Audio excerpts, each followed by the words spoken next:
সপ্তাহের আরেকটি ব্যস্ততম শুক্রবার পার করলাম। তো শুক্রবার সকালবেলা বাজার করে নিয়ে আসছে, যেহেতু ঈদের আগে শুক্রবার তাই বাজারটা একটু অন্যরকমভাবে করতে হলো, কারণ ঈদের আগে এই বাজারগুলো এখন গুছিয়ে গুছিয়ে স্টোর করতে হবে, তারপর হচ্ছে ঈদের মধ্যে যে বন্ধটা থাকবে তখন আরামায়েশ করে খাওয়া ছাড়া আর কিছু করার নাই। তো যাই হোক, এখানে নিয়ে আসছে ইলিশ আর কই মাছ, আর এদিকে গুলশা মাছ আর পাবদা মাছ।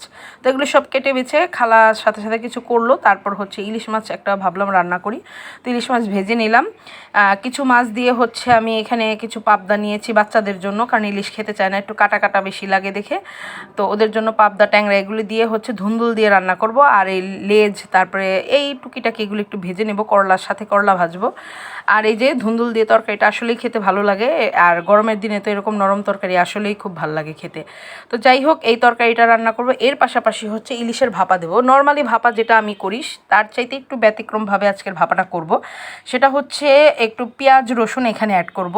যদিও এটা একটা ইউটিউব থেকে দেখে আপনাদের ভাইয়া বলছিল যে একদিন এইভাবে একটু করো, কিন্তু আমি নর্মাল ভাপাই করতে চাইছিলাম, যেটা এই মশলাটাই এর মধ্যে এনাফ থাকতো, আর কাঁচামরিচের পেস্ট যেত আর জিরার গুঁড়া, কিন্তু আপনাদের ভাইয়া বললো সাথে একটু পেঁয়াজ বাটা আর একটু রসুন বাটা দিতে। তো যাই হোক, এটা দিয়ে সুন্দর করে একদম মাখো মাখো করে এটাকে ম্যারিনেট করে রাখছি আধা ঘন্টা পরে তারপর এটা হচ্ছে কড়াইতে সামান্য তেল দিয়ে তারপর এটাকে দিয়ে দেব। তো এইভাবেও ভাপা করা যায়, আবার ভাতের মধ্যে দিয়েও করা যায়। যেহেতু এখন সবাই ছোট ফ্যামিলি, তো ভাত তো আর অতভাবে রান্না করা হয় না। আমাদের আগে যখন ঠাকুমা নাকি সে বড় মানে জনপরত কাজ করতো, তো দেখা যেত বড় হাঁড়িতে ভাত রান্না করতো, সে ভাতের মধ্যে সে ভাপাটা মানে একটা বাটিতে করে বসিয়ে দিত, সুন্দর ভাপা হয়ে থাকতো। তো যাই হোক, এই তো করে নিলাম আজকে দুপুরবেলা ইলিশ মাছের ভাপা, ইলিশ মাছের একটা ধুন্দুলের তরকারি, ভাজা, করলা ভাজা আর টক ডাল। আজকের খাওয়া দাওয়া এখানেই সমাপ্ত করলাম। আর এই যে দুপুরের দিকে এক পশলা মেঘ হয়ে বৃষ্টি হলো, তো ভালোই লাগলো সারাটা দিন, মানে বিকেলের পর থেকে একটু ঠান্ডা ঠান্ডা লাগলো।